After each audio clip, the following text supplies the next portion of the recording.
Hey there, everyone, and welcome back to Utility Sports. Today, we are going to be talking about Kyle Lowry, his fit in free agency, and it looks like Wojnarowski here from ESPN is reporting that ESPN sources believe that once discussions are permitted to begin with the opening of NBA free agency on Monday, August 2nd, the Miami Heat are positioning themselves to become frontrunners to land Toronto's Kyle Lowry in a sign-and-trade agreement with the Toronto Raptors. And this is really big news. And the reason that I feel very, very confident in actually reporting this as almost a done deal is this is something that Wojnarowski has a history of doing throughout free agency and the draft. The NBA doesn't let him say, hey, the selection here at pick 5 is this player or so on. And they don't let him before free agency say that something is done because of the moratorium period and tampering rules. So he's found creative ways on his Twitter to go about it by saying, oh, the Golden State Warriors at pick 7 have Jonathan Kuminga at the top of their board, and they're looking at him as essentially his way of saying that they're selecting him. And here I think this is another creative way that's saying Kyle Lowry is probably going to the Miami Heat, Austin. Do you read it that way as well? Yeah, I think it's pretty clear that he is going to go here, like you had mentioned about the history of Woj and how he really goes about things on his Twitter, especially this time of the year. This is the kind of verbiage he tends to use when they feel they're in a pretty good spot. If we remember years ago with Kawhi Leonard, he talked about the positioning of themselves for the LA Clippers. And now we move on to Kyle Lowry going to the Miami Heat and what this means for the team. Obviously, the Miami Heat did not have the season that they were hoping for, and they felt big change was needed. We have heard some rumors that Kyle Lowry would obviously be brought in a sign and trade. There's also talks of potentially DeMar DeRozan finding his way to Miami in addition as kind of a domino effect if this whole Kyle Lowry thing for sure goes through, which we do feel pretty confident about. I want to kind of get your reaction initially on the potential sign and trade deal. What can it look like money-wise? And is this a good move for both sides? This is a very interesting move. Kyle Lowry is one of the big name free agents around the league. I know a lot of executives are looking at him. I've got some question marks. He's 35 years old. You'd have to think that this recent Chris Paul season with the Phoenix Suns has kind of inspired a lot of GMs and executives to maybe look at some of these older veteran point guard players who, play a little craftier, can really rile a team around them, run an offense, and really function off the ball as well as a shooting option. Kyle Lowry does all those things. He's smart defensively. So you have to look at Chris Paul being kind of a main motivator here for his market this offseason. The Pelicans were in a position to try and push for him.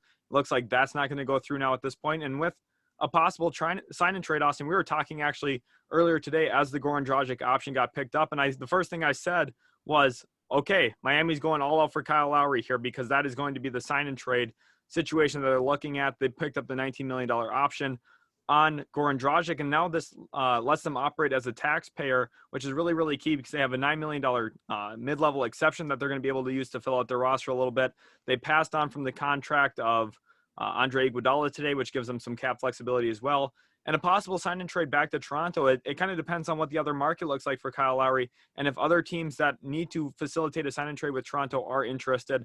Because at the end of the day, if Lowry wants to go to Miami, he'll probably end up there. But Toronto does have some power here. In addition to Goran Dragic, who I think is actually a really great fit into their roster, especially since they didn't go with Jalen Suggs on draft night. I think that they're going to obviously push for a guy like Duncan Robinson. I don't necessarily think that gets done, though. They're going to be asking about Tyler Hero. Again, I don't think that gets done. Probably see someone like KZ Okpala really being one of those pieces that ends up going back to the Toronto Raptors in this deal. An interesting young guard / forward who, hasn't really found a key role there in Miami yet at this point. In Toronto, with their history of development, their history of finding talent in the draft, they do it better than anyone, honestly, in my opinion, in the NBA. And I think that they could probably turn around KZ Okpala's career and give him a real role. Maybe Precious Achiuwa is a name to watch as well.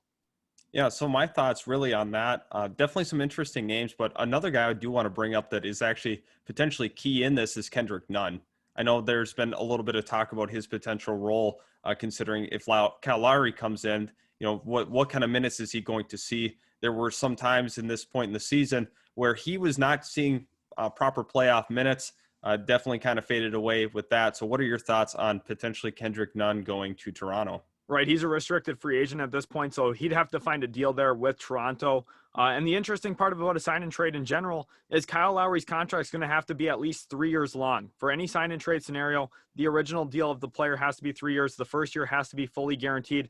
Now, years 2 and 3 could be somewhat voidable, non guarantees, and so on. So, if Miami really only wanted to give him a 2 year deal, that third year could be non guaranteed, and so on like that. But that's an interesting dynamic here. And I think, like you nailed it there with Kendrick Nunn, he's going to be one of those key pieces to watch for Toronto to want to bring back in that deal. Now, I think it's going to be a little tough for Miami to want to throw him in there because they have such a good positioning with him, because they're going to be able to go over the cap to bring him back. They own his bird rights. And with them being able to match any offer for him, they're in a really good spot to keep him. And they can still view him as a backup guard on that team. So I'm interested to see where he ends up going in free agency. I think this is going to be one of the weirder restricted free agent classes for a while, just because the market's going to be a little slow for some of the guys. Lonzo Ball's waiting until Kyle Lowry, Mike Conley, Chris Paul are off the market. You're also looking at guys like Zach Collins today not getting even qualifying offers, Malik Monk as well.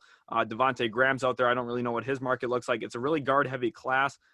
John Collins, another big-time restricted free agent. So I think that the RFA class is going to be really, really wild, a lot to watch. We're going to actually be doing a live stream tomorrow during the moratorium period. So make sure you guys stop in for that. We'd love to have you be a part of the stream here. Hit that subscribe button as well. Austin, any other closing thoughts?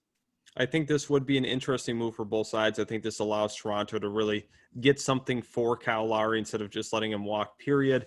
And for Miami, they're trying to make a push once again for a deep postseason run.